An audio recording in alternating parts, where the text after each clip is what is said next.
So we have our newest tropical depression in the Western Pacific, not named yet, but once it does become named, which likely is going to happen, it's going to be called Mawar, towards the south of Guam here. Still got that broad circulation in it, but it is starting to wrap up just a bit as it pulls off here towards the north. Now, if you're here in the Philippines, do want to note, you have that trough just towards the north. That's the reason why this is hooking north. I've seen a few people saying, this is where Haiyan formed, or Yolanda. Guys, you can't just look at the initial position, though. You have to look at the overall dynamics in the broader picture out here.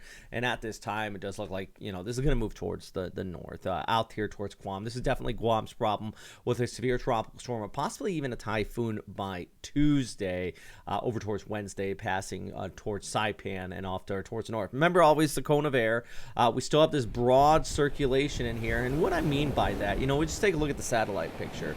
You just basically have not a tight low-level circulation. Once that does happen, the models can pick up on that, and then we can really kind of pinpoint where that eye wall, if it does develop, would head. But right now, still broad. The key thing I want you to take away from the satellite picture, though, if we're taking a look at this, is that there is a lot of moisture. Look at all the convection all the way down towards the ITZZ. You have basically this hooked all the way back towards the Philippines, that moisture inflow that's going to wrap in like that, which is a reason why I'm going to talk more about this in a second. The Philippines is going to be looking at some rainfall and even a possible new tropical system developing on the heels of this out there, just because of that inflow wrapping into our storm system. But right now it does look like this is going to be pulling off here towards the north as we go ahead through Sunday into Monday. Make sure you make those preparations out here in Guam and Saipan and Rota for that matter, and then eventually by Tuesday early morning we'll start to see our storm pass overhead and off here towards the north. Now the ECMWF and the GFS and all of different models slightly differ, but the point is, at the very least, it does look like we're probably going to be seeing tropical storm strength conditions here on Guam. Now, if this just rapidly intensifies and consolidates, which actually the global forecasting system, the American model, is pulling for that, we could be looking at maybe a Cat 1 type storm. The rapid intensification is something that, 15, 20 years ago, we would be probably not going to happen. But nowadays, it feels like every storm does take place with those warming sea surface temperatures out here. So you can't rule it out for sure. So, down trees, things like that, maybe even some localized flooding due to the persistence of the rainfall in the Mariana Islands, very well possible. But possible typhoon conditions here on Tuesday. I've actually went swimming in this bay before, right there on Guam, one of the more famous beaches. Always a good time. Hey, taking a look at the extended forecast, though, here's our storm system pulling off there towards north. We have that troughing back there north of Guam that should hook this up. But I want to talk about, kind of the broader picture here. So what we're going to do now, and you notice I'm sitting down today is because I have a crazy work schedule coming up over the next few days. So I just shut off the green screen so I can talk to you guys and get these videos in between my shifts that are not with Westpac weather here. Point is, and I digress, let's break down the extended forecast. All right, so here we go. So right now, this is the ECMWF. There's our low. There's the Philippines. Let's scoot this ahead. Tuesday, passing right over the Guam area. Let it load up here. Here we go. Right over Guam with a low about 983 hectopascals. Switch over to the GFS as a little bit lower, closer to about a typhoon status, right passing over Guam and Rota and Saipan for that matter.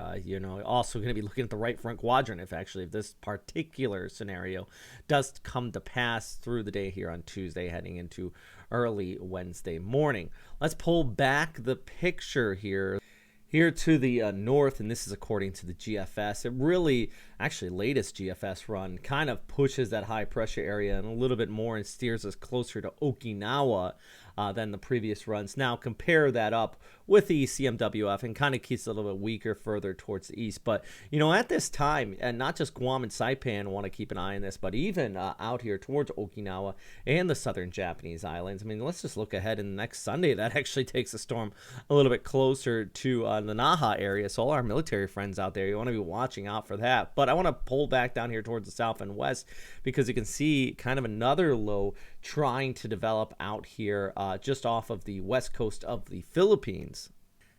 And that is all a part of that inflow I've been talking about, over the course of several days, we're actually going to be looking probably from Thursday, Friday, into Saturday, this inflow that's going to be developing. And if we do get enough troughing in there, we could see a little bit of a spin up in a possible low pressure area, or maybe even a tropical depression out here just off the west coast of the Philippines and the West Philippine Sea, just kind of like that. So that's the big thing, heading in the latter part of next week into the upcoming weekend. We could be looking at the inflow, a little bit of a low developing, lots of rain out here across Luzon, and then you're going to, of course, going to be watching this storm system back towards north. So a very dynamic setup from Guam to the southern Japanese islands to the Philippines here.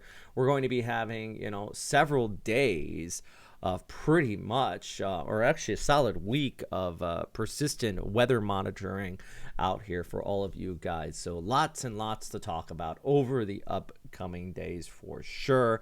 And of course, I want to keep you guys posted as much as possible. So, if you're watching this on YouTube, thank you very much. If you want to check out the Facebook page, Robert Speta Weather, that's where I do post a lot of my updates, guys. So then if you want just continued updates here on this storm system, please just let me know. Anyways, that's just kind of a look at what's going on out here today. If you have any questions, comments, or suggestions, of course, let me know in the comment box below. You want to support the channel? That'd be great. Check out our Patreon in the comment box below, or you can hit that like and subscribe button as well. For now, meteorologist Robert Speta. If you're in Guam, check the National Weather Service out of Guam too. They have great updates being posted, even some Facebook Lives. Here in the Philippines, let's continue to monitor this for the possible new development of another tropical system, not to mention that inflow that's going to be taking place. And for Okinawa and the southern Japanese islands, let's keep our ears peeled. Our eyes open. I don't know what I was trying to say there. Our eyes open, ready to go. It is that time of year. There is no official start to typhoon season, guys. It can happen anytime. So, of course, we're going to keep you guys posted on that. As always, thanks for watching. And, of course, stay safe out there.